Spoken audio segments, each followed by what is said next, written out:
Welcome into the Cover 3. My name is Sterling Bennett. Alongside me is Dre from Dre Area Sports and Aaron from 49ers First Takes. And today we are going to break down the San Francisco 49ers Week 4 matchup against the Jacksonville Jaguars, get into some injury updates, and discuss the potential replacements on the trade market for Nick Bosa. But first, don't forget to like, share, and subscribe to all three of our YouTube channels if you kindly could. And guys, we have some breaking news off the rip because Brock Purdy is back this Sunday, starting for the San Francisco 49ers. The turf toe variant may still be lingering, but right now San Francisco has their franchise quarterback back in the fray and back under center. Dre, Aaron, how you guys doing? And what do you think? Brock Purdy's back for the San Francisco 49ers.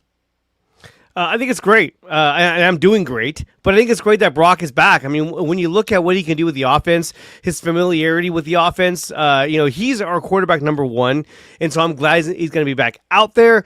I do have a bit of caution about him coming back out there so soon because you have a Thursday night game following this game, and so it's kind of like maybe Mac Jones could have started this game, and then Brock could have started on Thursday night. That way he's not getting the back-to-back, a quick turnaround where he has to basically, he has, 4 days rest, and he has to go back out there again. It's a lot, and I don't know how bad the turf toe is. He could just be saying, I'm going to play, it's fine. But we don't know really how bad it is. Only he knows how bad it really is. But, no, I'm excited to see Brock back. And besides, with the recent re-aggravation of the MCL injury to Mac Jones, I don't know if that's even a good option to have out there.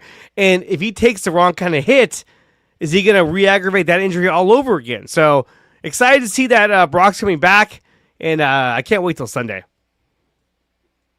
It's probably the best news I've gotten all week. I have been grumpy and irritable about the Niners and their injuries, and I'm sick of it. You guys know I changed my profile picture to a 49er wheelchair. I'm just had enough. But Brock Purdy playing Sunday makes me very happy. I understand the cautiousness of the fan base about protecting Brock from himself and the chance of re-injury or, the thought of, we have a game on Thursday, all that stuff. I understand that. But I think the story of Mac Jones is really nice, but I like it in small doses. He is the backup for a reason. And it's great. He's done awesome. We've barely scraped by with offense against, two division rivals and, of course, another NFC opponent. But when we start to get to the meat of the schedule, which is coming up, you could say this week is a pretty important game considering how, it's another conference. No, actually, it's not another conference game. It's just another chance to, take advantage of, the division and get another win, But the other thing, too, is going into that Rams game, to me, it just gives me a little bit more, feeling of, leeway, depending on what happens on Thursday. So if they can go into that game 4-0, as opposed to 3-1, it makes me feel a lot better. But, yeah, I'm happy he's back. I am nervous. Because, turf toe is a pretty serious injury. It could be career ending, depending. And we all know what's going on with Burrow and his situation. So I don't want that to happen to Purdy. The Niners are, like I said, I've talked about this before, depth-wise, they are so thin. And so, anytime you can get a starter to come back and be part of the team going forward is a good thing. So I'm happy. I'm personally happy. I'm still grumpy, but I'm happy Purdy's back, and it makes me feel real good about Sunday. Do you think that Brock Purdy's return, I think we can all say we trust Brock Purdy over a player like Mac Jones, who has played fairly well in 2 games in Brock Purdy's absence, albeit against the Saints and the Cardinals, but he's made some big-time throws late in games. He's, scored you 3 touchdowns against the Saints on 3rd downs, and you won the game against the Cardinals on a pretty nice walk-off drive from Mac and Eddie Pinheiro. But where does your confidence level sit? Try to put a numerical value on it. With Mac Jones, let's say he was starting on Sunday, where is that confidence level at? But now that Brock Purdy's out there, where has your confidence level number changed to? I think with Mac, my number was probably at around 55%, 60% maybe. It wasn't too high. This game to me is probably going to be a slugfest till the end, even with Brock Purdy back out there. But I think now my confidence level goes to maybe about a 70% that, hey, you now have a quarterback that is a playmaker back there that can do things for you that that Mac Jones can't. Mobility, a big missing factor in this offense with the quarterback with Mac Jones, who just can't move much. But Dre, what are you thinking? Where has your confidence level changed to from Mac to Brock Purdy against the Jaguars defense this Sunday? My confidence has gone way up. I mean, it was already up. He only says hi to Aaron. Thanks, throwback. I appreciate it. No, my confidence has always been high. The Niners were going to win this game. When you watch, the tape on Houston and the Jags last week, terrible quarterback play by both quarterbacks.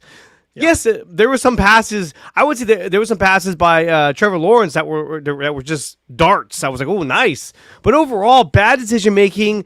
Bad play calling. They still have a lot of issues on offense, and that's what Brock helps to eliminate.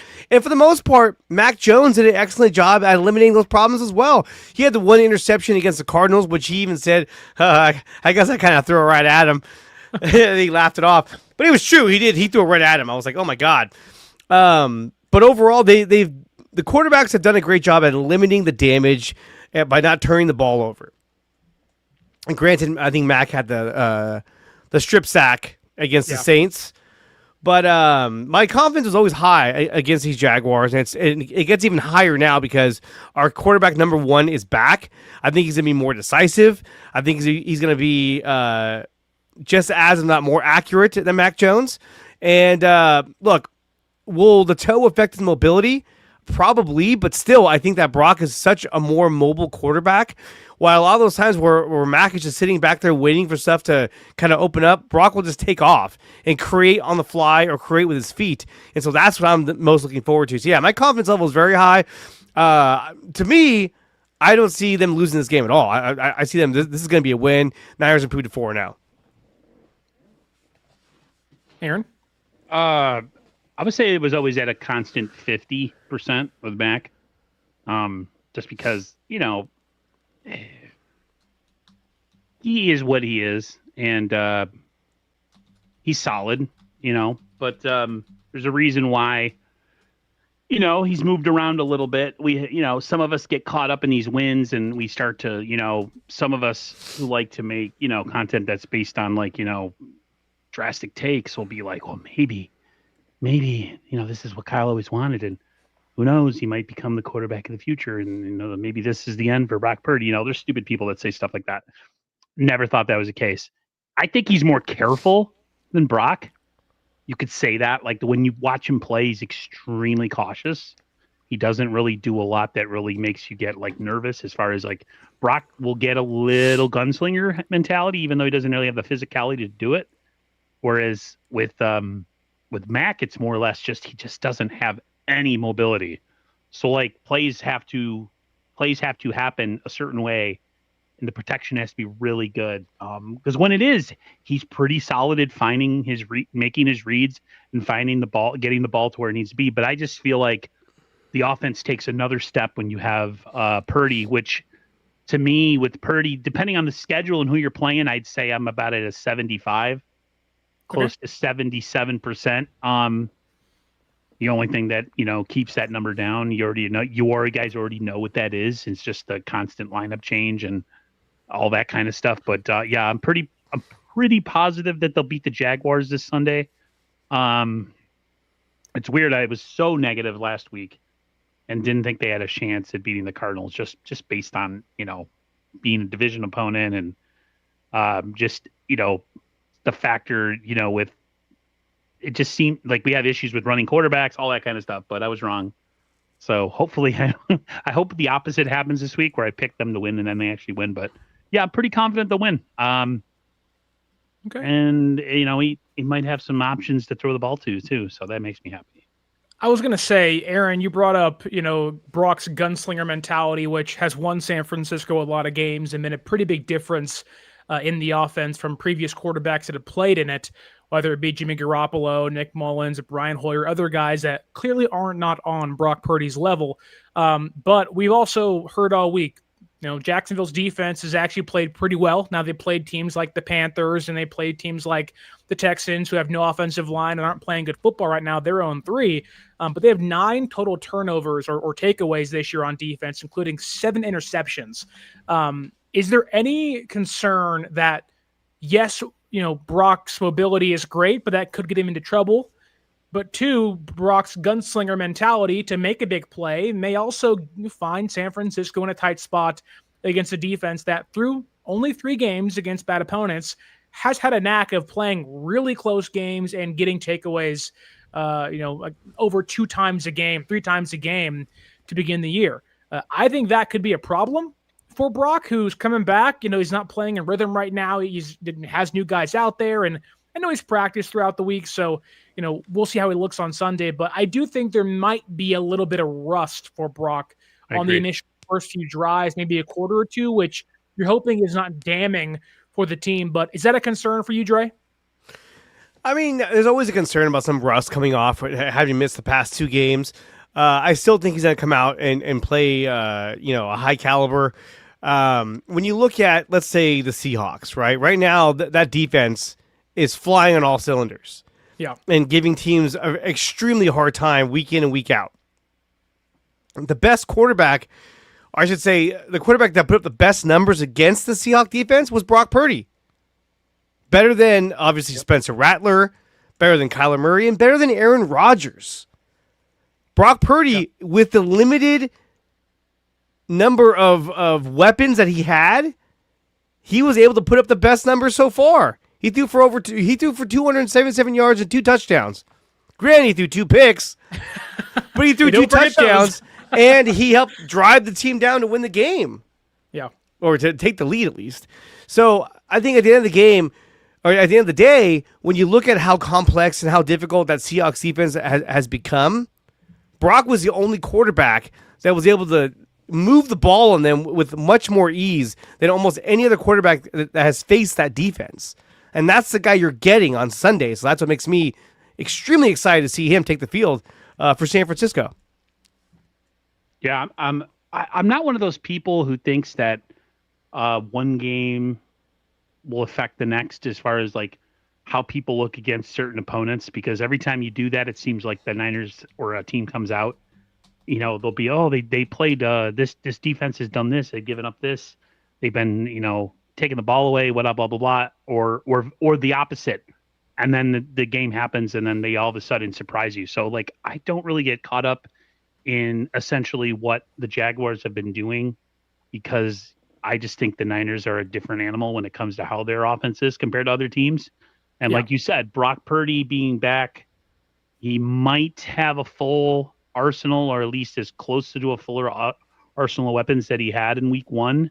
I think Seattle's defense is really good, but I never get caught up in like the week to week thing, man, where like you look at how someone did against somebody, and then you think it's going to affect how your team might play that team.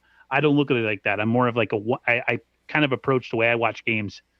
I never like get into this mindset though, if the so-and-so did well against this defense, the Niners will too, because things happen. It's different. Every opponent. Yeah. We're better on paper than all of our division opponents, right? But we play close all the time. It's never a blowout.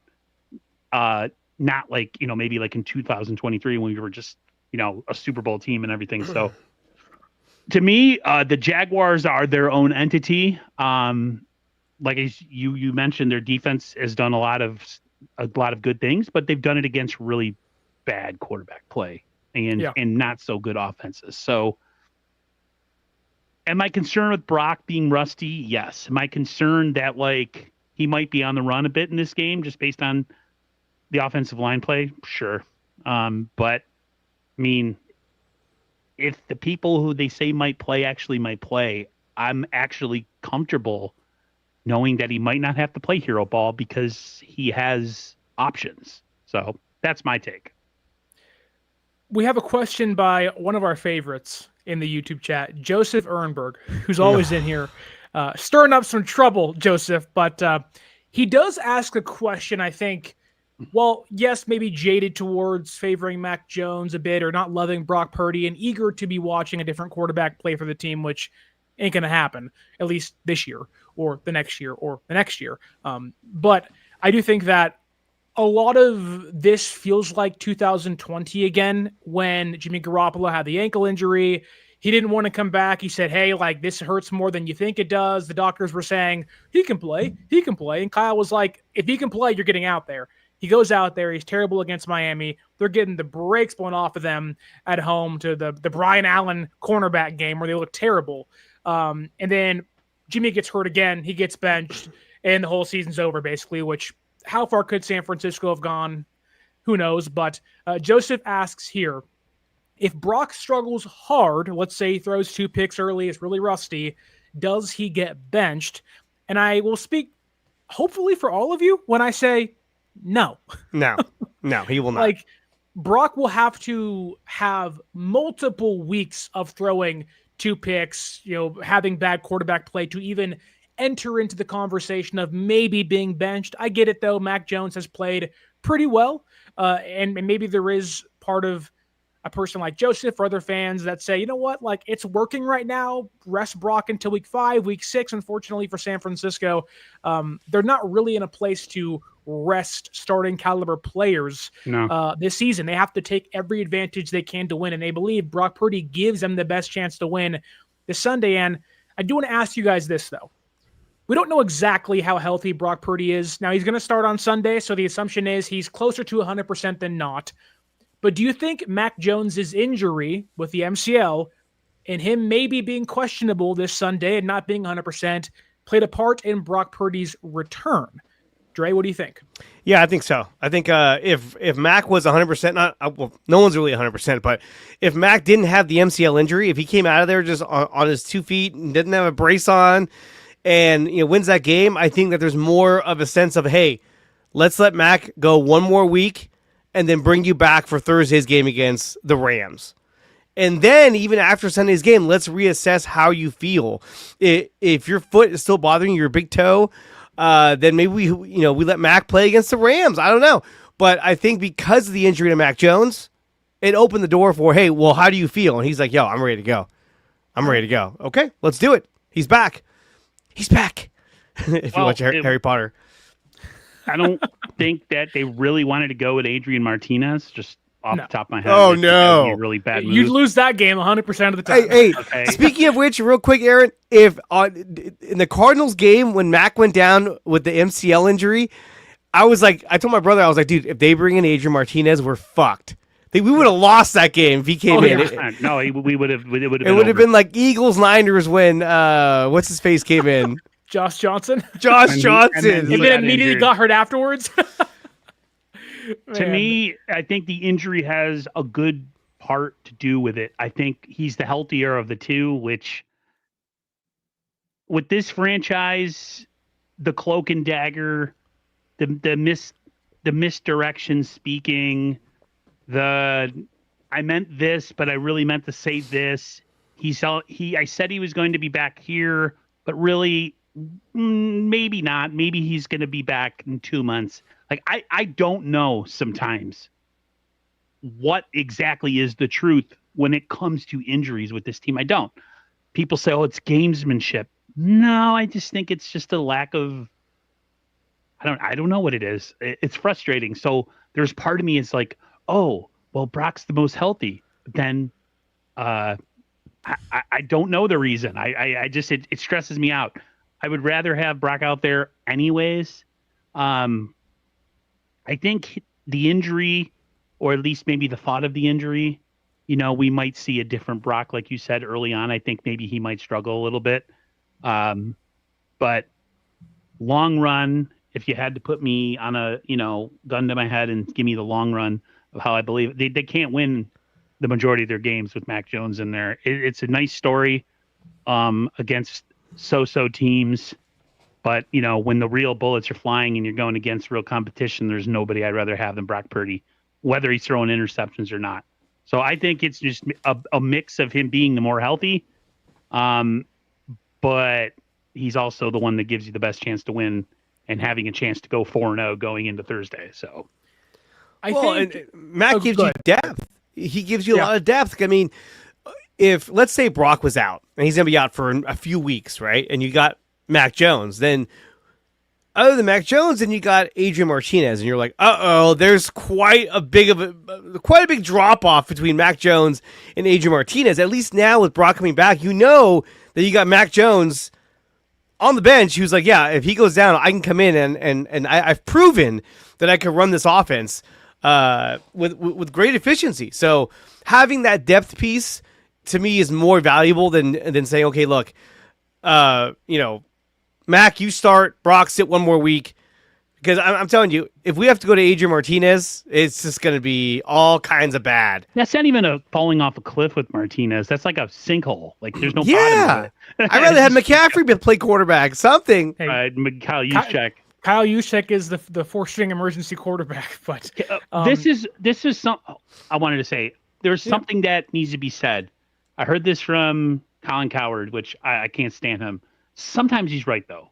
Sometimes. Not rarely. Where Colin was right and where Colin was wrong.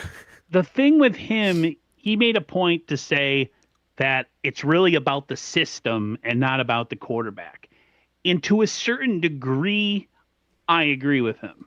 I think the 49ers system, if you have a quarterback that has a brain who can read defenses and call protections and throw to open guys, you have a shot. I don't think quarterbacks are calling protections. I think it's a center, and that's why maybe Jake not Brendel calling sucks. out protections, but I don't know.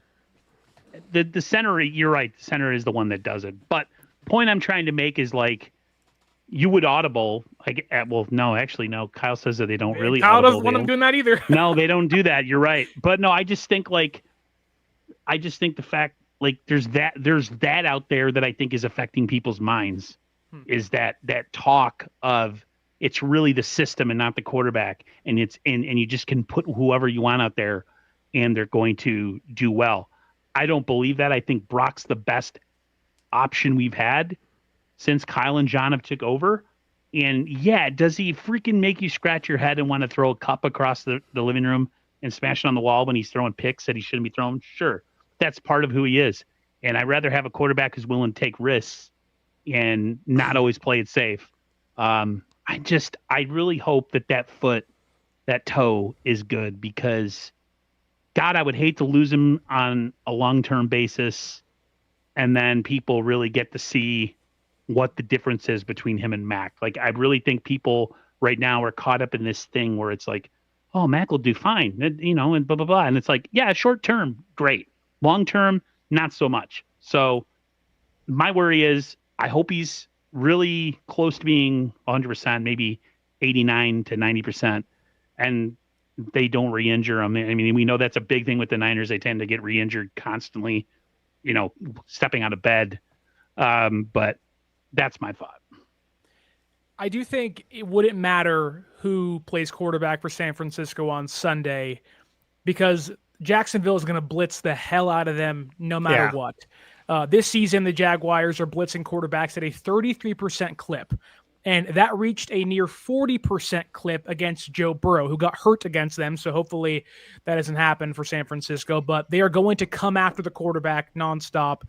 They have 18 pressures by their non-defensive line players, so safeties, nickelbacks, cornerbacks, linebackers. That is tied for second in football, and their two edge rushers are the only two edge rushers this year to have over 50% of their entire team's defensive pressures. So that does kind of hint towards Jacksonville's interior defensive line not being as good, albeit Eric Armstead's still out there making some plays. He has 2 sacks this year, but a lot of the pressure is manufactured with Jacksonville. So Brock's toe injury will be tested very, very early and very, very often. So having a somewhat mobile Brock Purdy is probably better than having a non-mobile Mac Jones, but nonetheless, San Francisco's quarterbacks are going to be tested with their mobility early in San Francisco's offensive line, who has in some way found themselves being on PFF's top 8 list of quarterbacks pass protection. I don't know how that happened. It makes no sense to me, but I was going to bring that up earlier. I'm like, this doesn't make any sense because we watched the games. Yeah, which I mean, it has been better since the Seahawks game. I would say they're better in pass protection than they are in the running game. Yes. I mean, the running game, it's like 1,000%. it's getting blown up in the backfield. You're like, oh my god, guys, like what's going on? It's like 30 inches, and we can't even move. They get a loss of 4. Like, oh, what happened? But I mean, when you look at, like, for instance, Jacksonville, who they're going to be playing this Sunday, it's like they've gone against 3 teams. They've gone against Carolina Panthers, who are ass. They've gone against the Cincinnati Bengals, which is 36-0 last week. So I wouldn't say they're ass. They're half an ass cheek. They're terrible. They are terrible. Okay, the Bengals, who they lost to somehow. Yeah. That's where Burrow got hurt. Yeah. They ended up losing that game, and then they played against the Texans. And the Texans are in disarray. Yeah. But still, even if you look at like the Texans, right? The Texans have the 16th best defense in the league. That's because they only scored 17. The offense can't score. Well, but the Jags only scored 17 points, and they barely scored that. Yeah. And now they're going up against the number 4 ranked defense in the league in the San Francisco 49ers. Without Nick Bosa. Without Nick Bosa, yes, I know. But I mean, look, most teams don't have a Nick Bosa. Nick Bosa is like, he's like a guy that there's is pure luxury. 5 of him in football right now. Yeah. Maybe. So I think that this defense alone is still going to be extremely good. Yeah. Would be even better, obviously, with Bosa. Nick Bosa. Sorry, I was reading something. With Nick Bosa, but still, I think this defense can be a force to be reckoned with. And really, I feel like this defense is probably what's going to keep the Niners relevant this season, is how good they are and how deep they are as well. Because for the first time since, I don't even know, 2021 maybe, they look like they are playing as a unit. The Niners defense looks like a cohesive unit where everyone knows where they're supposed to be at. Last season... What? Harry Balzac? Sorry. Harry Balzac, yeah. What we saw last season, there was no sense of unity on that defense. Everybody was just out for themselves. Nobody knew where they're supposed to be at. Even when we had Steve Wilkes, you saw Fred Warner getting frustrated. You saw Greenlaw getting frustrated because players weren't where they're supposed to be at, and you could tell there was some confusion. This year, I'm not seeing that. So I think the Niners defense will continue to be a really, really good defense. It just sucks we don't have Nick Bosa. I'm a little bit more concerned about the Niners defense than you might be, because there's been some blown coverages in the past couple games, especially last week. Some plays where if the team doesn't make a mistake, we get gouged for a pretty big number of whatever it might be, like passing or running, whatever, screen pass. So I think the Niners can get even better, even if Bosa was playing. I think the Niners right now are very bend but don't break. They're not getting any turnovers. They don't really get a ton of. They are getting fumbles. They're just not getting interceptions. Right. They force like 5 fumbles. They're going to get one this Sunday, though. They're going to. Trevor Lawrence is due. Yes. Aaron, though, continue, please. I can't imagine any place where not having Nick Bosa makes you better, or where you feel better about the defense with him not being out there. I'm highly concerned about him not being out there. The fact that it's going to take them probably manufacturing pressure in order to get quarterbacks off their spot. Mykal Williams is a great story. He's solid in the run game, and he's done well when he teamed with Bosa. Was able to kick inside and do all that kind of stuff. So, man, they played well last week in the second half, but that's also against Kyler Murray. And it might work this week against Jacksonville, because I don't care what people say about him and how big and strong-armed he is. I still haven't seen what the hype was ever for Trevor Lawrence coming into the National Football League. The fact that there was a question on social media the other day that asked, who would you rather have at quarterback, Brock Purdy or Trevor Lawrence? And people are like, Brock, like majority. And the only people that are excited about that would go Trevor Lawrence is the people that are obsessed with size. Like the old Vince McMahon, like you got to be a bodybuilder, to sell tickets or whatever. That's that. Like when you don't have that as your prerequisite for quarterbacks, I just think it's interesting. So, yeah. I think a lot of what maybe Dre was getting at wasn't that he's not annoyed or he doesn't think the defense will be affected by the loss of Nick Bosa. I think anyone preaching that to anybody would be wrong. Like losing Nick Bosa is a big loss for this defense. But I do think this game on Sunday, it's more about the opposing offense than the defense itself. And yes, the defense, there will be areas they struggle. Jacksonville is one of the best rushing attacks in all football. They have 141.7 yards per game on the ground this year with Bashal Tutin and Travis Etienne. That ranks fifth in football. They are running the football nearly 30 times a game. That's inside the top 10. Etienne has the third, or is tied for third with 167 yards after contact, and he has 6 explosive runs. So they're moving the ball downfield, not because the quarterback, because of the running back game. So it does feel as if that is San Francisco, which they have done fairly well this year, albeit not perfectly. If they can limit the rushing attack of Jacksonville and make Trevor Lawrence have to beat them, I do think the need for Nick Bosa, although it's still going to be there and it's still high, you may not feel it as much this Sunday against Jacksonville. And a lot of the reasoning is because of how dysfunctional Jacksonville's offense has been this year. They played some pretty bad defenses, and they just have not been able to put things together. Brian Thomas Jr., their standout wide receiver last year, who was awesome with Mac Jones, him and Trevor Lawrence have no chemistry. There have been some plays where BTJ just kind of seems like he doesn't want to be out there. They haven't gotten Travis Hunter mixed into the offense just yet, and they've been discussing already through 3 games of like, you have to simplify things for him. That's a problem. Now, there is one side of that is, well, this could be the game they break out, and we're like, oh, crap. Like, here they are against San Francisco's defense. But honing in on Trevor Lawrence for a minute, I don't trust him. I don't think he's that good. Do I think he's fine? Yes. Do I think in this offense, once they get momentum, once they have time together, is there room for improvement? Yes. He had one really good year. They almost beat Kansas City in the playoffs, and ever since then, it's been a disaster. That said, this year, he is targeting the middle of the football field nearly 40% of his attempts. San Francisco has the biggest eraser of the middle of the football field in their 2 linebackers. I think right now, playing as the best duo in football. They're excellent in coverage. They're making plays. They're getting fumbles. And Lawrence this year has 4 interceptions. Their offense has the 15 penalties. That's tied for the most in football. And they have 13 drops from their weapons. This offense continually gets in their own way, and I think San Francisco, even without Nick Bosa, can take advantage of that. And I think while the concerns of Bosa not being there are evident, obviously you lose Nick Bosa, that sucks.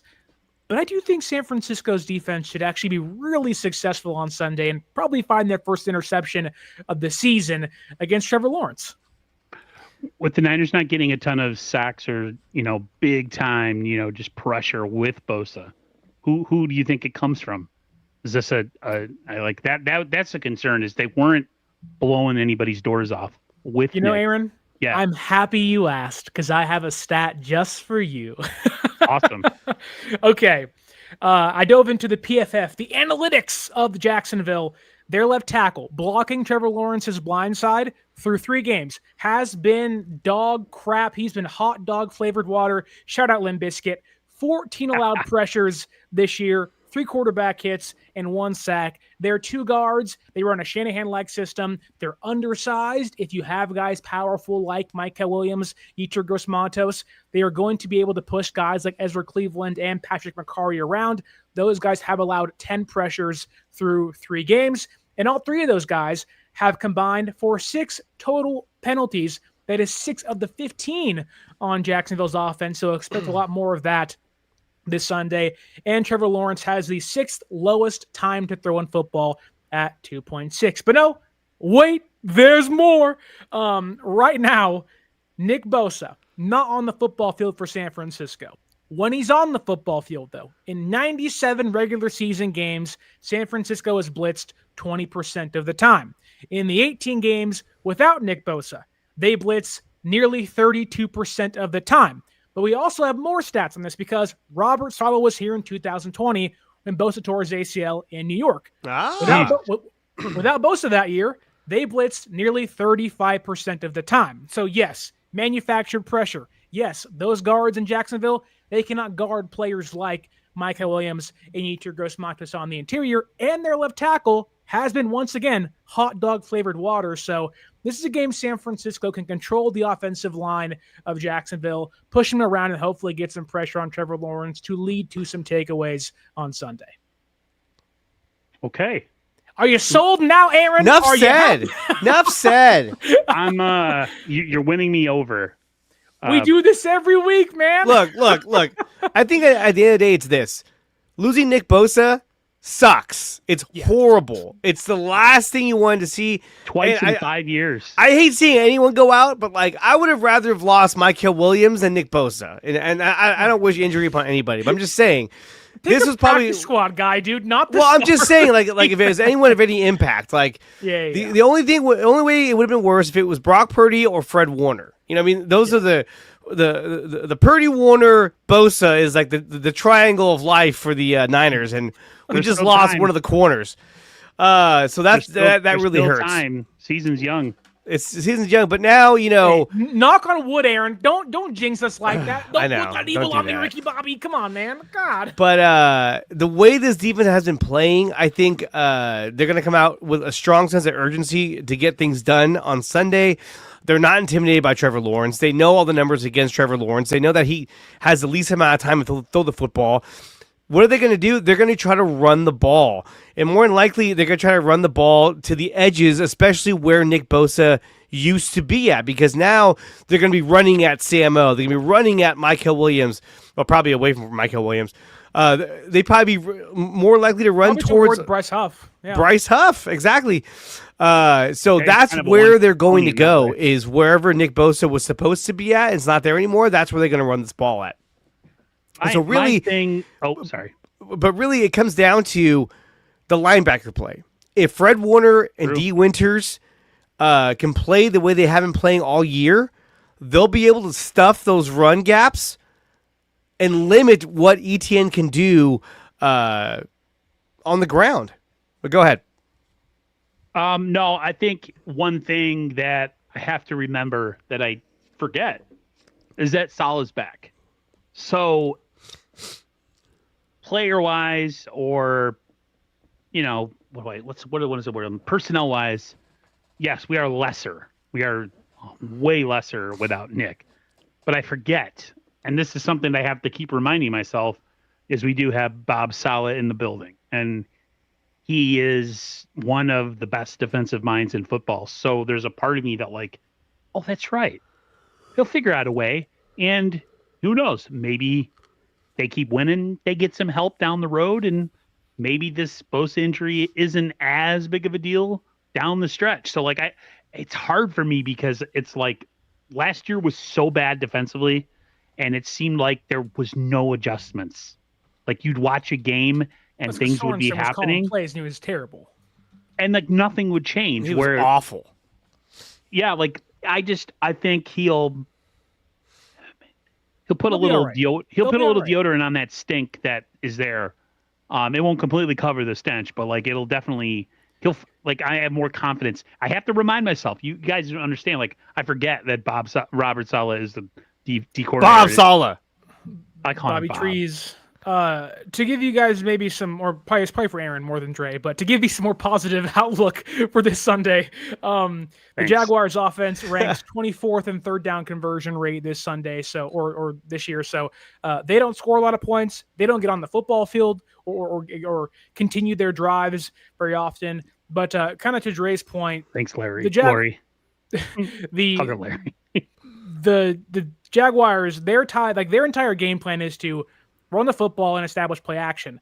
20% of Trevor Lawrence's dropbacks this year are out of play action. That's tied for second in football. So stack the box, make them beat you downfield. Yeah. Right now, they are 0 for 9 on deep shots. And Trevor Lawrence this season, if I can find my stats really quickly, he right now this year is, funny enough, tied with Brock Purdy, who's played one game, and then Aaron Rodgers for the 8th highest turnover-worthy play percentage in football, and he's tied for the 4th most turnover-worthy plays this year. He is going to put the ball in harm's way. He's throwing over one interception per game this season, and if San Francisco can stack the box and play adequate run defense, they are going to have themselves right where they want Jacksonville on the weekend. So I'm hopeful and optimistic San Francisco wins. I do think they can win, but we've been talking about Nick Bosa a lot. And I think this is a good point to transition into what does San Francisco do to replace Nick Bosa? Obviously, this weekend, there's nobody else coming in to save them, right? There's no one else walking in that door that is Nick Bosa. And to acquire a piece like that, you are going to have to give up a pretty hefty price if you want to find somebody like Trey Hendrickson or somebody along those lines. So maybe give me one or two players you think San Francisco, or you'd want San Francisco to target to replace Nick Bosa, and maybe why you wouldn't want them to look at players like Hendrickson or somebody else. Who, me? Both. Both you guys. Aaron, go ahead first. I feel like the Thibodeau one makes the most sense based on age and based on affordability. Whereas the Hendrickson one, he is a legit defensive and pass rusher. Like, he's going to get you sacks. But how much are you willing to give up for a rental? Right. And I know they have some money. They take out insurance. That's so weird to me. Like, the players you have in your team are injury prone, so you take out. the Bengals did that with Shamar Stewart too. Right. I know that's not the reason, but it's just, to me, it's just like, it's ridiculous, right? So they have an insurance policy. They're going to save about $7 million. I saw Dre's reaction. He's like, "Who gives a like?" Yeah, I was like, I don't give a fuck. Like, why are we talking about that? They're going to save $7 million on the cap. Like, that's great. Nick Bosa's out for the fucking year. You say that, but if it helps him bring back Jawan Jennings for the next 3, you're not going to complain. Jawan. Thibodeau seems like the best option. Hey, dude, if they could somehow swing Hendrickson and do that, I'm not going to be pissed. Yeah. I just think it's going to take a couple things. 1, more games to be played. 2, a team has to be out of it or think that they're not going to be competitive this year. So say the Bengals struggle in the next 3 weeks and they lose all 3 of their games with their backup quarterback. Maybe John Lynch is like, "Hey, what's going on? What would it take to bring him here?" If you had to ask me who I'd want just based on production, I would say Hendrickson. Sure. Hendricks. Why do I keep saying his name like that for? But Thibodeau is kind of like that interesting one. Like, he's more moldable. He's like a young piece of clay. You could actually, I mean, if I'm the Niners, if I bring in someone like that, I would try to find a way to keep him long term. You know what I mean? He's under contract for 2 years, so this year and next year. Who? Yeah. Thibodeau. Oh, okay. Thibodeau. Those are the 2. I know a lot of people were like, "Oh, Kerry Hyder," or one of these, like, low level. If you're going to make a move for who the hell is saying Kerry Hyder in 2025? Yeah, I don't know. Yeah, right. People Arden people Key want to be like, yeah. Oh, well, maybe it was Arden Key, not Kerry Hyder. My whole thing is, if you're going to make a move to bring in an edge guy, and you're competitive and you think you have a shot, or at least the Niners think, depending on how injuries play out in the next couple weeks. So yeah, I would make a move. I do think that maybe getting somebody, let's say it's Hendrickson, that could depend on the growth of Michael and how he looks in year 1, where if Michael looks awesome and is shutting dudes down and is getting you sacks or pressures each game, maybe they don't feel like they have to go and get Hendrickson. Maybe they go for a depth piece to go kind of round out the room than compared to kind of making it the cherry on top of the cake, So do you guys think that Michael's growth could greatly impact where San Francisco goes via the trade market? Yeah, no, yeah, I agree. I definitely think it can. I mean, when you look at a guy like Trey Hendrickson, the guy's really good. I mean, last year he had 17.5 sacks. He had 17 sacks in 2 seasons in a row. Yeah. Nick Bosa hasn't even done that. But what are some of the downsides of Trey Hendrickson? 1, he's 32 years old. So you get him in here. How long do you expect him to play at this level when he's already 32? Sure. And then how big of a contract does he want? So then you say, okay, maybe he's just the rental then. Okay, fine. But if you're the Bengals, you're like, hey, look, if I trade him, I'm going to get a third-round pick compensation, right? If you give me a third-round pick, I think Sterling touched on this already, that pick is going to be probably a low or a later pick than the one I'm going to get in the compensation round. So now you got to give me something better than that because I don't want a lesser pick than what I'm going to get if he leaves it in free agency anyway. So then you're like, okay, well, how about a second-round pick, a first-round pick? No, to me, you don't give a first-round pick. Oh, I would not give a second-round pick either. If I can convince them to say, hey, I'll give you a third-round pick and, 2 fifth-round picks or something like that, then maybe you can do that. But the only way that's going to happen is if San Francisco beats Jacksonville, beats the Rams, and beats the Buccaneers. If the Niners lose 2 out of 3 games coming up, they're not making that move. And because this is not a team where you go, hey, we just lost 2 out of 3. We got to make a move because we need reinforcements. No, this is a roster where you say, we just lost 2 out of 3 games to the more competitive teams on our schedule. We don't need to bring in the reinforcements. We need to develop the guys we have here and prepare ourselves for 2026. So I don't think that they go out and get somebody unless they go out and start winning games. The trade deadline is November 2nd, which is right about where the Giants game is at. It's the same day of the Giants game. So by that point, you would have already played the Jaguars, the Rams, the Buccaneers, the Falcons, and the Texans. Yep. And there's a good chance that you probably win 3 out of those 5 games. I think if they can be 6-2 or 5-3 by week 8, I think they're in a good spot. And it also depends on how you lose. Like, if that game's close in the end, it's a 1-score game, and maybe having a better edge rusher can change things for you. I also don't see San Francisco dropping 3 straight games this year. I just don't think they're that bad of a team. What about competition from other teams that always make moves, like the Rams and the Eagles? And you're like, God, I got to get ahead of these, make a move for a Hendrickson, especially if you hear them sniffing around. Wouldn't you want it? Because that just makes them that much better. I mean, the toughest stretch in the schedule is after Jacksonville. You have the Rams, the Buccaneers, the Falcons, or whatever. Then you get the Texans. But Rams, Buccaneers, that's crazy as it sounds. Those are the 2 toughest teams on the schedule right now. So they can go 2-2 in the next 4, right? But what if they win all those games? If they win all those games, then I think that they get happy feet and they go, woo, let's do it. Make some calls. Make some calls. We got something here. But maybe they don't. Maybe they see that they have enough on their roster to not make a move. It's possible. They'd have to dominate.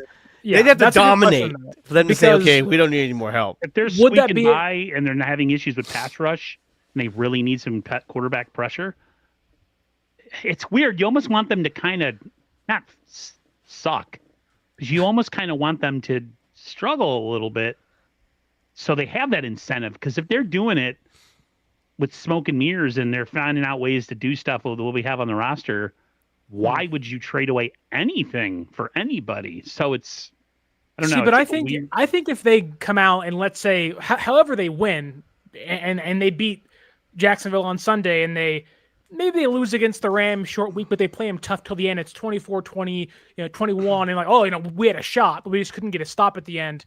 And they go out there and they beat the Buccaneers on the road, and they beat Atlanta at home, and they're sitting there, 6-1, or they're 7 or whatever they are. They have a winning record and are well above 500 at the trade deadline. I think that actually works in their favor to go buy a piece compared to, we struggled somewhat. We were in games, but didn't win the game. And we think that we actually need a piece to kind of set us over the top. I think winning games actually puts San Francisco in a better spot to say, hey, Jed, hey, Parag, I know we cut a lot of guys in the offseason and cut some contract, but we're 6-2.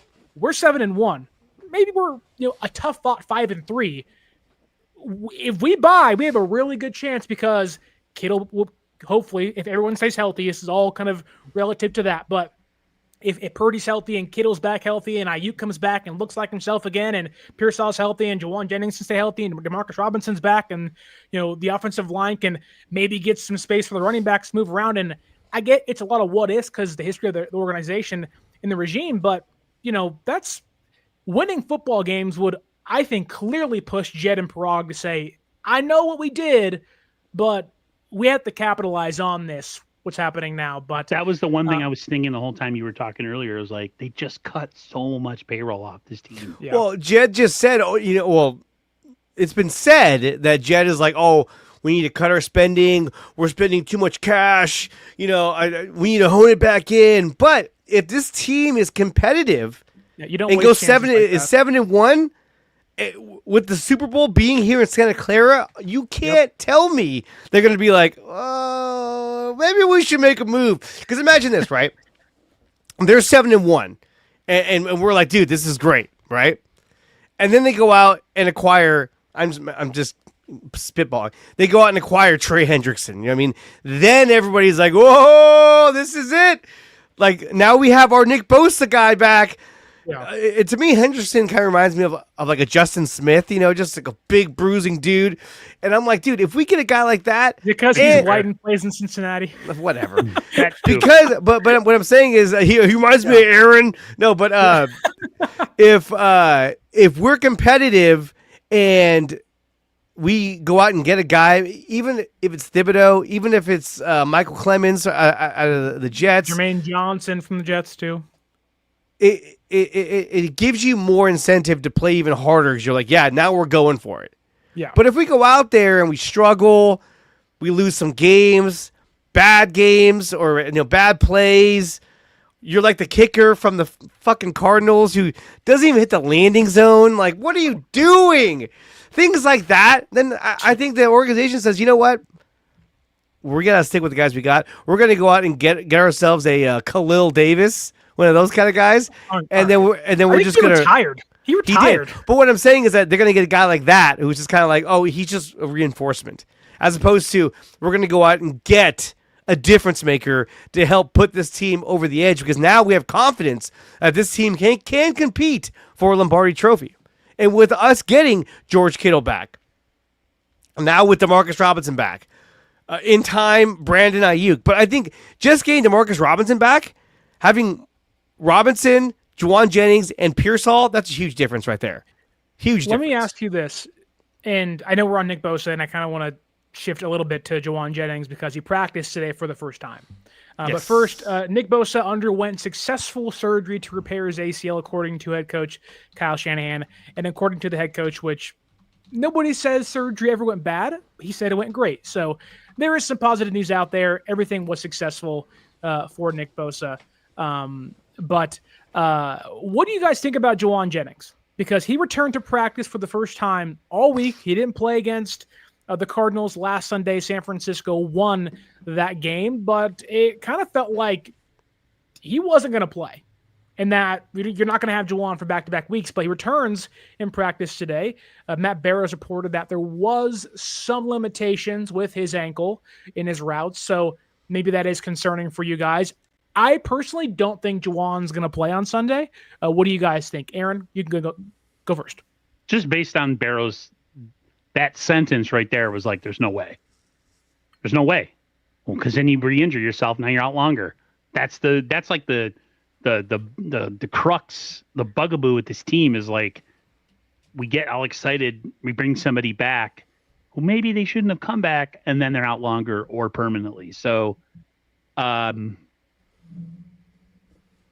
does he feel after Sunday going towards the Rams game? Do you? I think that feels more likely. That you are you willing to sacrifice him one more half of it? I call it like a half of a week, and give him a chance to play against the Rams in a game that we desperately need to win because it's a divisional game. Well, it's not desperately win, but you beat the Rams on Thursday, you're 3-0 in the division, and that's huge, especially for a team like us who's so young and has such, we're a little light in the ass, so to speak. So no, you know me, I'm always talking about injuries. They can stay healthy. Pearsall and DeMarcus Robinson and little McCaffrey out in the pass pattern. I think that's enough to beat the Jaguars. Is it? I mean, say what you want about what Mac Jones did, but man, he was doing it with next to nothing. Like he had one dude. We had Juwan against the Saints. Huh? Yeah, but against the Cardinals, he didn't have Juwan. Cardinals, different story, but yes. It was Pearsall, Sky Moore, Valdez Scantling. So look, I think getting Brock back in, getting Brock back, having Demarcus Robinson, having Juwan Jennings back, which, yes, I think he will play this Sunday because that's why he didn't play last week. I think he was close to playing, but I think they said, you know what, you're going to have to fight through a lot of pain. Let's just not do this. And I think they felt confident that they could beat the Cardinals. But again, against the Jaguars, I feel like if you have a complimentary team that's got Jennings, Pearsall, and Demarcus Robinson as your wide receiving core, I think that's enough to get the job done. We've seen what Jake Tonjes can bring, a little bit of catches here and there. If Kittle comes back against the Rams, that's going to be game changer right there. That adds a huge element. Kittle can't come back until week 6 against Tampa Bay. I thought he can come back week 4. He has to miss 4 games, so he'll miss week 5 and come back after week 5. Whatever, fine. Then forget it. Then we'll lose against the Rams, I guess. No, I'm just saying. But getting those guys back is going to help the Niners a lot. And the Jaguars have a really good run defense, and we suck at running the football, so that's going to be a problem. Ever since they got into this rut of not being able to run the football, which has been basically the whole year, I would say minus the Seahawks game in the second half when they were able to run the ball a little bit better, you're seeing less and less of Brian Robinson. You're seeing all of Christian McCaffrey, and you're seeing the O-line just getting blown up. Play after play after play. McCaffrey's playing more out of necessity because they need someone to catch passes. Yeah. I mean, McCaffrey was their entire offense. Him and Pearsall last week was their entire offense. That was it. Man, I'll tell you, if they could get the run game going, it changes so many things. Yeah. It's been so bad. I haven't remembered it being this bad. Even when they were like bad in like 2020 and they were having injuries left and right, like this year, I imagine they ran the ball relatively well. And they have like Jeff Wilson Jr. or some, like they've always been able to run the ball. But this year is like the first time where when it's like 3rd and 1 and they line up in a run formation, I'm like, oh, usually it's like, no doubt, whether it's Purdy sneaking or, Kyle Juszczyk doing whatever he has to do, man, this year it's just been so, and I was like, oh, is it McCaffrey's explosiveness? But, Robinson isn't doing anything either when he gets in there. So like you said, these PFF grades, like where are they coming from, man? What are they watching? Well, they're not a great run blocking team. They're not. And PFF is not kind to them in that way. It's only in pass protection that PFF has them ranked high, and run blocking they're not ranked anywhere near the top 10 from what I saw a couple days ago. But go ahead. No, go ahead, finish it, and then I'll touch on something. I was gonna say, I don't even think even if San Francisco's offensive line was playing good football, this is still the biggest test they've had all year, defensively at least. Amongst the front 7, I know Seattle has a good defense and they're maybe a better unit when it comes down to it at the end of the year. But Jacksonville through 3 games, albeit it is against the Panthers and the Bengals and against the Texans, who, to those teams' discredit, don't really have a running back worth talking about. Chuba Hubbard, Chase Brown, Woody Marks, Nick Chubb off an ACL injury. Chase Brown's probably the best one. Chuba Hubbard's probably the best running back, but not great teams, not great offensive lines, and not great rushing attacks. But they're holding opponents to 82.7 yards per game. That's 5th in football. I don't even think San Francisco right now could get 82.7 yards against the worst run defense in football this year. That's how bad they've been at running the football. But I do think that when we talk about Nick Bosa and replacing him and getting the front office to buy into what the team can do, a lot of that to me hinges on getting back to being able to run the football successfully. Because if you do that, it opens up play action. It allows Kyle to get Pearsall and eventually Kittle and Robinson and Jennings, all those guys open downfield with play fakes and whatnot. So do you think that the lack of pass options has affected the run game? Because there hasn't been anybody that scares the defense, so they can sit on the box. But they were seeing stacked boxes in 2023 when they knew it's going to McCaffrey 25 times a game. Yeah, okay. Nobody could stop it though, and I don't know if that's the absence of Kittle, albeit your tight end not blocking for you shouldn't just make your running attack suck. Yeah, which it apparently has. I think no Kittle, we suck. Which it seems like that's the case, but I think Colby was pretty bad last weekend against the Cardinals in the first start. He was pretty bad. Brendle's not been great as a run blocker. Okay at pass protecting, but still there's been some plays. But I think the guards have been really bad. I think Pooney has been bad as a run blocker, better as a pass protector. And like, I get he's hurt. I get he's coming back from an injury still, but that doesn't excuse what's happening. He's not Pooney playing looks well, terrible. and that's the case. He looks like booty. But Dre, go ahead. No, I mean, I see the comment. Should have never got rid of Jordan Mason. Even if we had Jordan Mason, he'd be doing the same thing that Brian Robinson's doing. Yeah. And they would not be giving him the ball either. So it's better for Jordan Mason to be on the Vikings, where he's their feature running back now that Aaron Jones. Aaron Jones. I was going to say Aaron Donald. Aaron Jones has gone down. That'd be good for him. Good for him. I'm glad that Jordan Mason's getting opportunity in Minnesota. That team's another. It's got a lot of problems too, offensively, especially at quarterback. But I don't think he'd make the difference. Kind of nice against Cincinnati. No, it's not the answer. I mean, Mac Jones is more of an answer than Carson Wentz. But look, on to Cincinnati. I just think that Jordan Mason wouldn't be making the difference here as long as McCaffrey is your number one running back. I'm serious. I think he'd be getting the same amount of touches as Brian Robinson Jr. Flat out. Kenny agrees with me. He'd probably be hurt right now if he was here. Probably. And Robinson Jr. had a high PFF grade as a receiver out of the backfield. You haven't seen that at all with San Francisco. You saw it against Seattle, but he was kind of shaky with that really random jump throw. We all said, "What the hell was that?" Oh, the Jeff Garcia throw. I was just like, the good old Tim Tebow jump throw. Like, wait a minute, what's going on? He almost threw an interception too. It was like, "Jeez, what are you doing?" But we did see Robinson bust one for 19 yards last Sunday against the Cardinals, and McCaffrey one for 13. So I do wonder that, and there does seem to be a little bit of dissension amongst the ranks in the fan base, which isn't uncommon for a lot of reasons. But against Jacksonville, there seems to be a divide of, I want to respect what they've done so far through 3 games. The defense is playing good football. You have to respect that. They could be a good defensive team this year. Some guys are playing good. Jordan Lewis is excellent as a slot cornerback for them. Excellent. He's been awesome this year. But also the other side is, you've played the Bengals with the backup quarterback and lost. You played the Panthers, who outside of the game against the Falcons have been not great. And then you play the Texans, who have no offensive line at all. Like, is there some belief that the Jaguars, might be a little bit of a fake coming into week 4?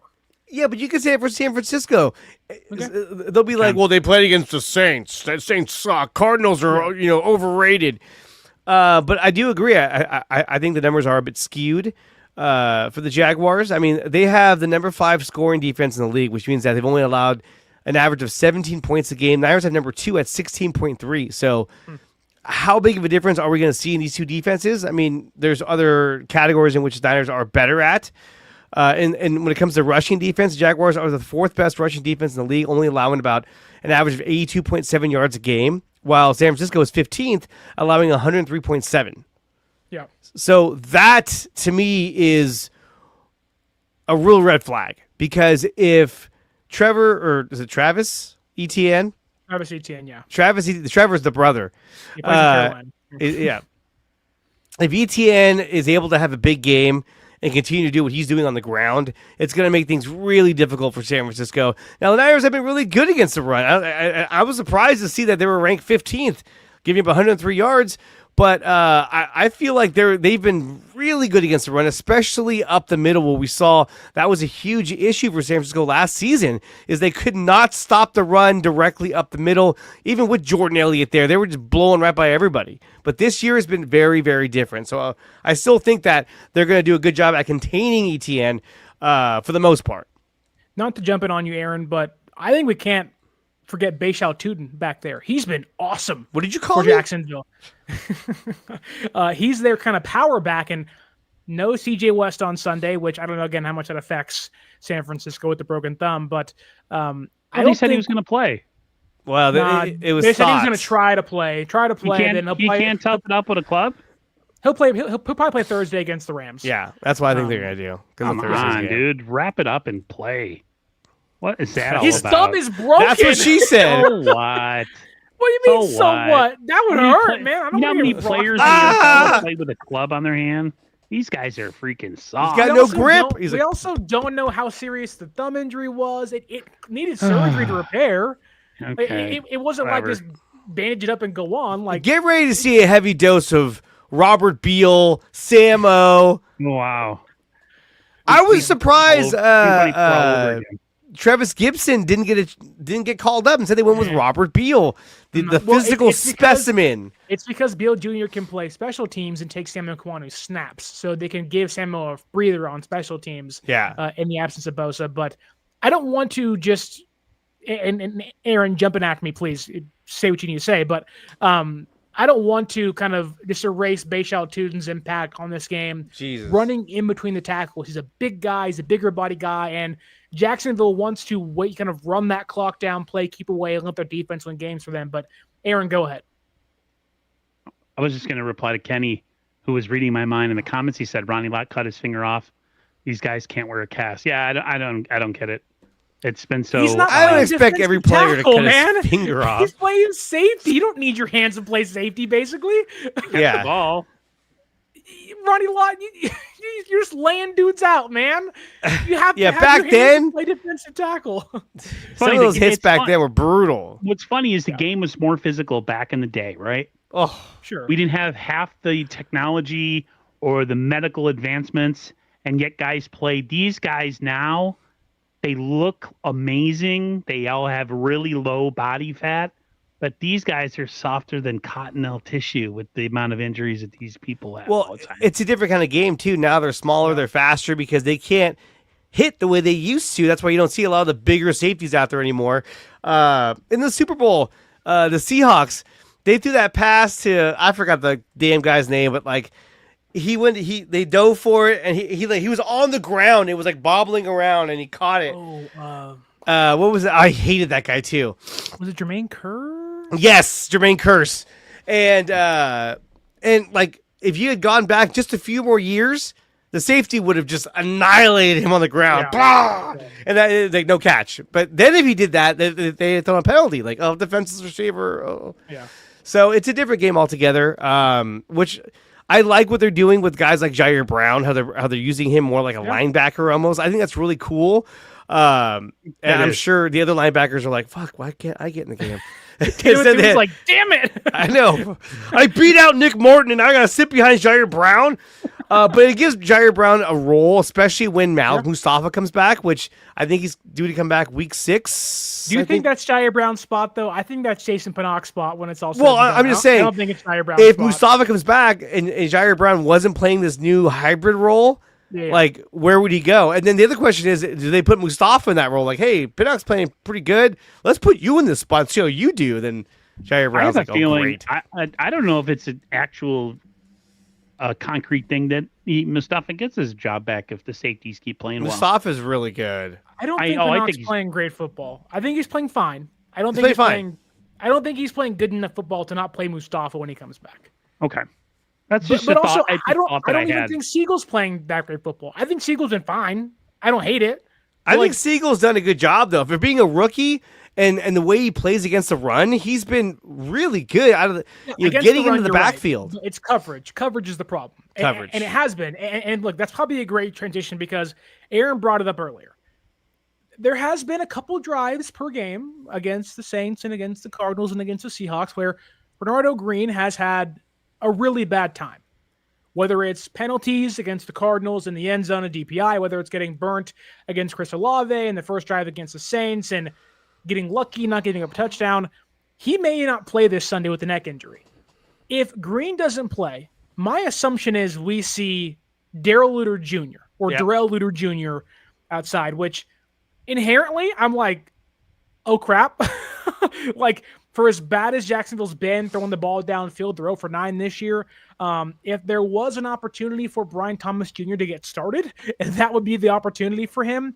But is there a concern with Green being maybe out, and even if he's healthy, that maybe Jacksonville can target San Francisco deep downfield, and maybe that's a difference maker in this game on Sunday? But they already have been. They've been targeting Renardo Green left and right. They don't even throw at Demo Lenore. They're just like, okay, well, there he is. Green, go that way. And Green hurt his neck probably because he's always like, in coverage, like, where is it? Where is it? I just think, look, if he has a bad neck, I don't think he goes. I think Darrell Luter goes. They did not hang on to Trey Brown because they went with Darrell Luter, and I think he's in Los Angeles now, right, with the Rams? Yeah, Not crazy. It's put up or shut up time for Darrell Luter. This is it. If he goes out there and looks like Ahkello Witherspoon, then we know this guy is starting for the Rams right now. What the hell? What about Brian Allen? All right, get out. But why wouldn't they start Chase Lucas? They'd rather have him as he's more of a slot guy though. I don't know if he can play outside. I don't know if he can. I know he can, but like, is that how you want him making his Niner starting debut on the outside? True. Getting burned by Brown? Like, I feel ruin his confidence. I feel like when it comes to Chase Lucas, I feel like he's going to become a cut casualty. That all of a sudden they'll be like, Niners wave Chase Lucas. Oh, what? Because they had to make room for Malik Mustafa. Dudes. But you know what I mean? Because like you rarely see him out there. Yeah. You see him on the sidelines. You see him like hyping everybody up. Yeah, but like you don't see him a lot on the field. Yeah. They tend to go a lot of different directions and not his direction in terms of like getting him on the field. And I'm afraid that they're going to cut him one of these weeks. Like, hey, Niners wave Chase Lucas to make room for Ben Barch. Some stupid move. You're like, wait, what? Did he hurt his neck last week, or is this just one of those random injuries that always seems to pop up? It was reported on Tuesday, so my assumption is it got hurt on Sunday. It lingered through Monday. Then he came back and he was like, "Hey, this is bothering me." That's now. See, I can understand that because if you can't turn your head and you're a cornerback, you're beat, literally. Yeah. They had on a pass top rush of that, consistently. They could have better coverage downfield. Which that may come into effect with Bosa being out. Yes, yeah. That's the one. That's the one thing that I noticed. Like a lot of these plays that the Niners do give up stuff downfield, there just isn't any rush. They don't blitz a ton, and when they've blitzed, like they blitzed last week, the Niners got stonewalled multiple times blitzing the quarterback. They haven't been getting home with like a bunch of regularity, at least when I'm watching or when I'm noticing. They're so accustomed to just sitting back and playing coverage all the time. And I hate to say it, but I'd rather have that and have a team go slowly down the field than blitz, put guys who don't need to be in one-on-one coverage in one-on-one coverage. But at this point right now, like I said, without Bosa, like they got to try everything to get pressure, man. They were, like I said, they weren't even doing a ton of it with Bosa. And now it's going to be even harder. So, yeah, I would be scared whether it's Renardo Green out there or the other guy whose name is escaping me. Luter Jr.? Luter Jr., who I can't believe made the roster. There is one other thing that I think in regards to injuries and stuff, and we kind of talked about it off the air and in the DMs and stuff, but there has been a lot of Brandon Ayuk updates this week.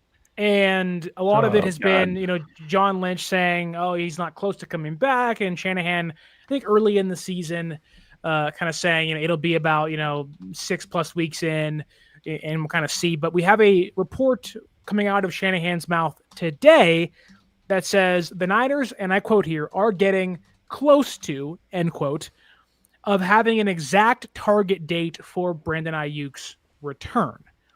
Aaron, you've been a little more, how do I word this? Outspoken, I guess, towards the lack of consistency of a timeline for Ayuk's return. I'll let you take this to begin it, and Dre and I will jump in afterwards. But what do you make of we are now getting close to having an exact date for Ayuk's return? It's just, there's just a lack of I don't know. Is solidarity the word? Is there a lack? This isn't just the Brandon Ayuk injury. This has happened in the past, and I know you guys know what I'm talking about. Where we would get updates on guys, and they would say positive things, and then suddenly that player's not coming back this season, and they're going on IR, and we're like, wait, they just gave an update that said he could be close, or they're going to make a decision. I'm not super positive on the Brandon Ayuk situation. I look at it like this. If they make way with those receivers that Dre was talking about earlier with Demarcus Robinson, uh, Pearsall Jennings. Pearsall and Jennings. Is there an onus to bring back Brandon Ayuk this season if they're doing well? Like, there's this thing in my head that's like, there's part of me that is like, yeah, they're going to bring him back. I mean, they need him for the stretch run. He'd be a great addition. It'd be like adding a free agent in November, right? Right. But then there's a part of me that sees how dysfunctional and completely organizationally like off they are when it comes to injuries. This has been going on for years. You have one person say week 6 to 10 is kind of our target date. And then the GM goes on the radio and says, oh, he's nowhere close to coming back because he's got to hit certain checkpoints, check marks and stuff. And then they release a thing today that says we're going to have a target date soon. Like, it's just like, fucking fine, be like on the same page with it. I don't get it. And it's been like this for years with other players. To me, it's just organizationally, people can say, oh, football's physical, football's this, it's a violent sport. And they compare injuries to other teams. And it's like, yeah, that's like a one-off year. This is all the time. I just think fundamentally when it comes to injuries in this team, there has to be at some point like a come to Jesus moment where we're like, we got to reset and do something with this because this is ridiculous, dude. You saw the injury report that they had and Dre said, maybe it's because we notice it because it's our team, maybe, but I don't know, man. I get frustrated. I just get frustrated. It's annoying. It's hard to get emotionally invested when it's a constant situation. It's just, gosh, I'm trying to keep my mouth clean because I don't want to curse, but I'm done. Fuck it. There you go. Dre, go ahead. I think Ayuk comes back November 9th at home against the Rams. I think that's when he's going to come back. I don't think he's going to come back, obviously this week, next week, the Buccaneers game, the Falcons game, Texans. No, none of that. I think they go on the road against the Giants, and then they come home against the Rams, and that's when Brandon Ayuk comes back. And, yay. But also, too, they got to figure out what they're going to do with their roster. I mean, when he comes back, who's going to be healthy, who's not going to be healthy? If all the receivers are healthy, then it's like, okay, now we got to make a move. Who's out? Likely MVS is going to get the cut because Sky Moore is your kick returner. So if you get rid of him, what do you go with? Jacob Cowing? I don't think Jacob Cowing is going to come back at all this season. I don't think Jacob Cowing ends up staying on this roster. I think he's cut at some point. You could probably cut him and he'll end up on your practice squad because he hasn't proven anything. What team would go, oh, we got to get him?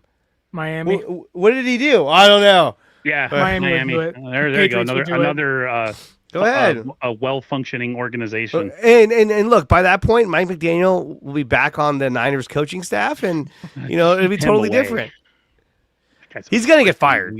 He's gonna get fired. That guy, despite all of his downfalls, he knows how to call the running game. The offensive line just sucks in Miami, which isn't odd to say because San Francisco's offensive line sucks too. But I think Ayuk does return Week 10 against the Rams. It's after that New York Giants road trip. Make sure he's not on turf. Give him the extra week to come back. Debut at home. Primetime football. I think that's a Monday night game if I'm correct. I could be wrong. But you give him the extra day. You keep him at home for the road trip. Don't even have him take the road trip. Just work himself back. But to Aaron's larger point with the injuries, I think it is right to say that the fan base, the coaching staff, the team in itself has been in a little bit of agony watching really good teams that they believe in at the beginning of the year have a chance to go all the way be annihilated and decimated by injury. And you sit there in the wreckage of like, oh crap. Like 4-12, 6-10. Dude. Like, what do we do? And sometimes you can't do anything. Sometimes freak injuries happen. We also had the game in 2020 when Bosa and Thomas and Mostert and Garoppolo all got hurt. And we all said, what the hell just happened? Like, that was some bad juju. Like, Dude. what demonic curse is on this organization right now? But I do want, and I think it's really important to pair. I would not mind. I wouldn't love it, mind you. I would not mind having a season like 2020 or 2024 had you just won the Super Bowl 4 months prior. Yes. I wouldn't care. I mean, No. I would care, but like I could swallow, oh, was it a down year? You went all the way, but you won, and that was the cost. I think a lot of the injury stuff, albeit it's pertinent, it's accurate, there's frustration, it all makes sense. I think a lot of that boils over simply because San Francisco hasn't won and they've lost in the ways they've lost in the Super Bowl and in big playoff games. Brock Purdy's torn UCL, Jaquiski Tartt's dropped interception against the Rams. Like, I think those losses amplify the injuries because we know this team has, like every other team does, a ticking clock to their window. And they've had 2 chances to win it, and they should have won it twice, and they missed the opportunity. Every year you're hurt, that clock and the hourglass, the sand gets smaller and smaller at the top and it dwindles down. So I do think that the injury stuff, it sucks. I'd rather have Bosa back. I would love to have Bosa back and take my ACL. I work from home. I don't need it. Take I don't my need it right ACL. now. Don't take my knee. firstborn. But it's like, Yeah, don't take Aaron's. But I do think in regards to IU, kind of reverting back to that, I think it comes back, and I do want to leave this kind of in the back of your minds. The NFL changed the rule book a couple of years ago that allows you to return 2 players from injured reserve in the playoffs. Let's say San Francisco's playing well or somebody else goes down, hopefully not, but let's say it's bound to happen at some point, whoever it is, and they have to make a different trade or acquire somebody else. Maybe they push Ayuk's re-debut off, his return off, and it's in a wild card game. It's week 18. Late in the season to get him ready for a playoff game because they need help elsewhere. I just think that they do have the ability to kind of toy with the return of him. It doesn't have to be week 10. It doesn't have to be week 6. It can be week 18 on the road in Arizona wearing those ugly jerseys they have now. Like, that could be the case for Brandon Ayuk, but I do think he comes back. Aaron, Dre, you guys can go. Whoever has words to say, hop in there. About Brandon Ayuk? Anything. Anything you want. It can be about Aaron's knee for all I care. Anything. Aaron's knee. Aaron's rehabbing with Nick Bosa tomorrow. He'll be able to get the inside scoop on how they're feeling. No, I think that Ayuk definitely comes back week 10. I think that's a good spot for him to come back. The bye week isn't until week 14. I mean, that's super late in the year for a bye week. That's like catch your breath and then here we go again. Because having it a little bit earlier would have been nice, especially after like the Buccaneers game. That would have been a good time for a bye week, but still, I think the Niners are going to find a lot of success tomorrow. I think at first it's going to be a close game. Niners won't be able to run the ball like they haven't been able to run the ball really all season. But I think that Brock is going to help open things up. Brock's going to be able to be more mobile in the pocket. And I think that the Niners are going to win this game. I think the Niners are going to move to 4-0, getting ready for the Rams Thursday night. Aaron?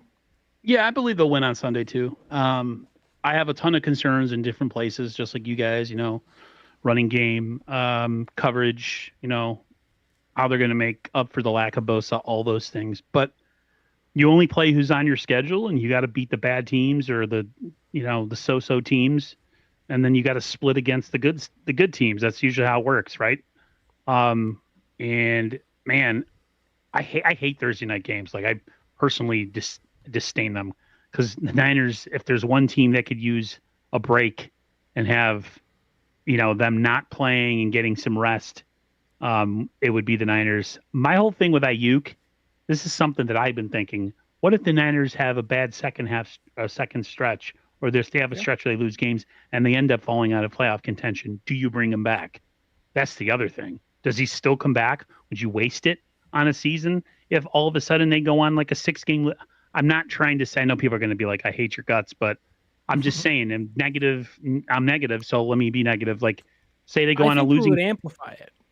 I think it would amplify the need to have him return because you want to see him, one, come back and prove he can stay healthy for a variety of reasons, whether it is to trade him, to prove his kind of re-up his trade value in the offseason, which it doesn't seem like that's going to happen anymore, but you never know. But also I think it's important for him to prove to himself after tearing every ligament in his knee that I can do this again. And I'd rather not restart a year and have him go into training camp being like, I'm healthy, than have a setback. And it's like, oh, crap. So I think Ayuk almost has to return this year, whether it is late in the year, week 18, or, week 12 or 10, whatever. I think no matter what San Francisco does, you're going to see Brandon Ayuk this year at some point.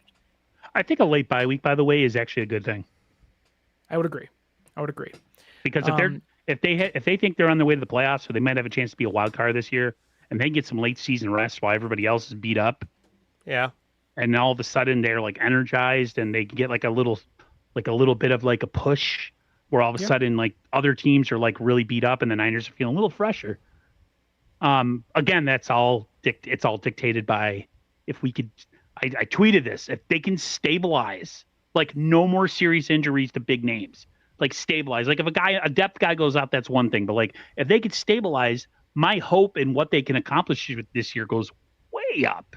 It's just the uncertainty from week to week. You look at the injury part and like, 6 other guys just got added after one game. Unbelievable. It happens constantly. It's like every time we get a person back to drop, it's like, if that can stop happening, I don't know, for a couple weeks in a row, then all of a sudden, like the negativity that's coming out of me starts to dwindle, So it's all about the injuries, man. I think the 49ers' biggest opponent in 2025 isn't anybody on their schedule. It's their health. We talked about this in the preseason. They're light in the roster. They don't have a ton of depth. They had to get rid of a lot of big name players to save money. And we said, if they can stay healthy, we said it how many times, and it's still the case. They got to find a way to stabilize. And if they can, everything's on the table. One thing they must stabilize and limit is how much the Jacksonville Jaguars are stealing their signs potentially this Sunday.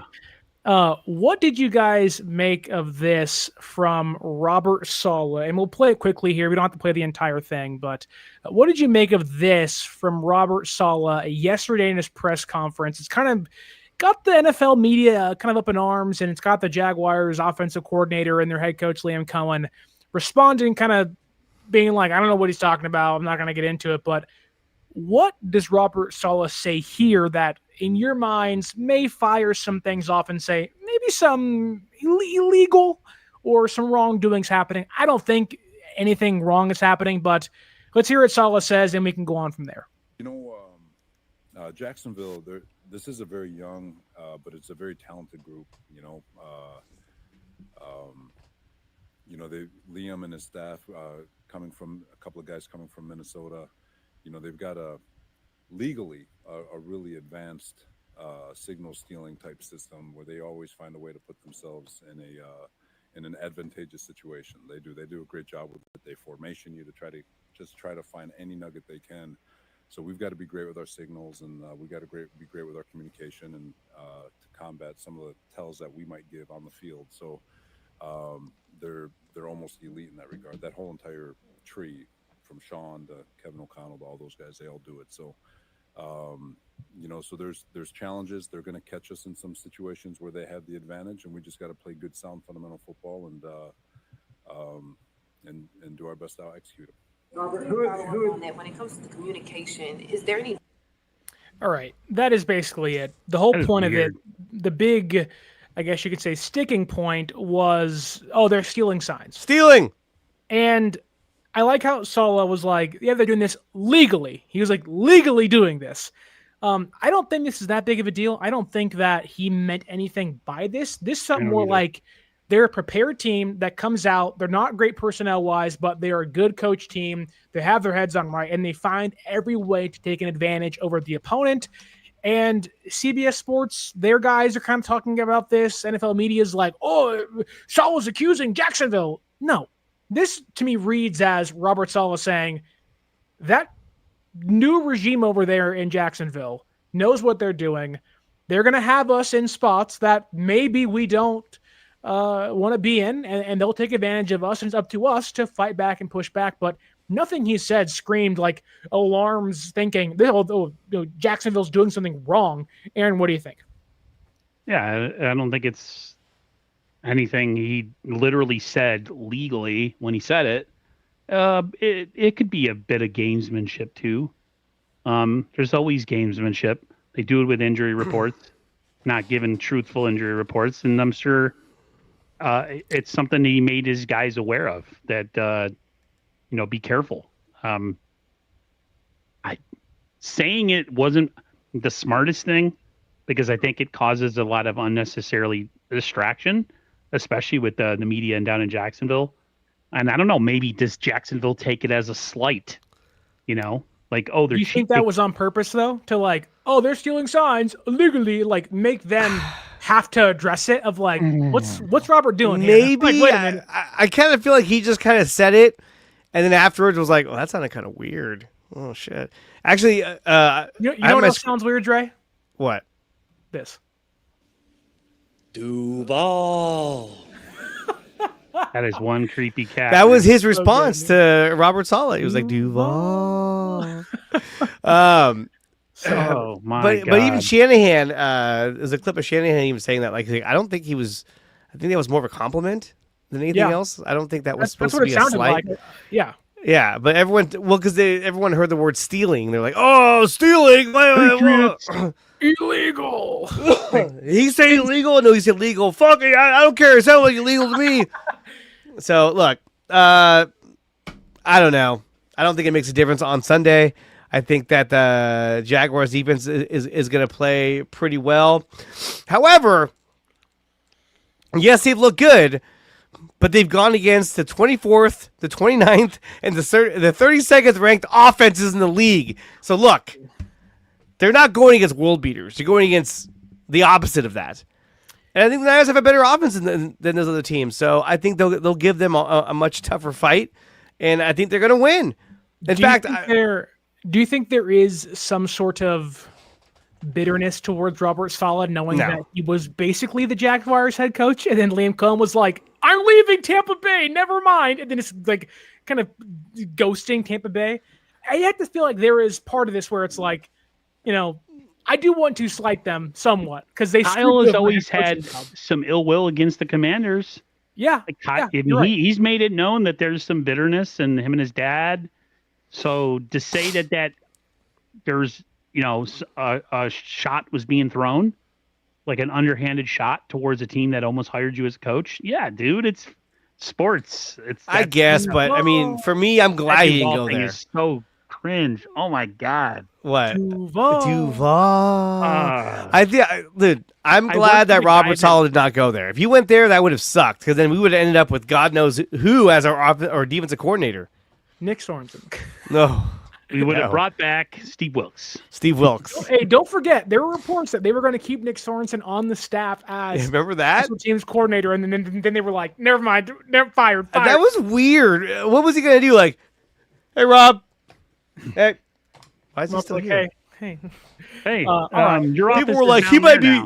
They're like, he might be our new special teams coach. Like, no. Let's just cut ties, get him out of here. He's somewhere now. I forgot where he's at. He's in Dallas. Sounds about right. Let's wrap things up. Let's discuss our predictions for Sunday. Okay. Give me a score. And maybe give me one standout player. Aaron, I'll start with you. What is your score prediction for Sunday? Niners in Jacksonville. Who wins? What's the score? And give me one standout player from Sunday's performance. I think the score will be 28-17 Niners. Niners high score. Niners are going to score some touchdowns. And my standout player of the game, I think, is going to be Ricky Pearsall. He's going to get a couple tutties. Yeah, I think he gets a couple tutties in this game. He's my guy. He's that man is on the cusp of becoming really good.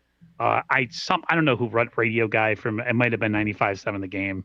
as he thinks he's a better player than Brandon Ayuk already. And that was Matt Steinmetz. Happy birthday, Steiny. Yeah. Bad take, but happy birthday. Bad. That's my prediction. Dre? I think the Niners win this game. I think they win this game probably somewhere around 24-17. I think that the Niners defense is going to cause a lot of problems for the Jacksonville Jaguars offense, who relies heavily on the run. The Niners have been really good at stopping the run. So I think that it's going to force the ball more into Trevor Lawrence's hands, and he will throw at least one interception and turn the ball over once, if not twice, because he fumbles a lot too. But I see the Niners winning 24-17. And for a standout player of the game, D. Winters, because he continues to be a menace on the field, and I think he does it again. So that's my take right there. Okay. So both you have San Francisco winning, albeit Aaron has them winning by 11 points. I think Dre has them winning by, what was it?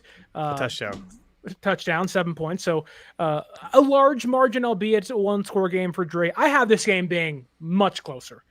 I think it's 19-23. San Francisco wins by 4 points. I think it's a nail-biter, fight to the finish. Either the offense has to make a big drive late, or the defense somehow is fighting for their life, again, like they have been almost every single Sunday.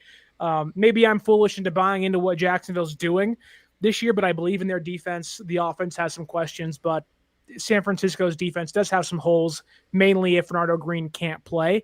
And I do think that my standout performer of the game will be, like he has been every single game this year, All-Pro Fred Warner.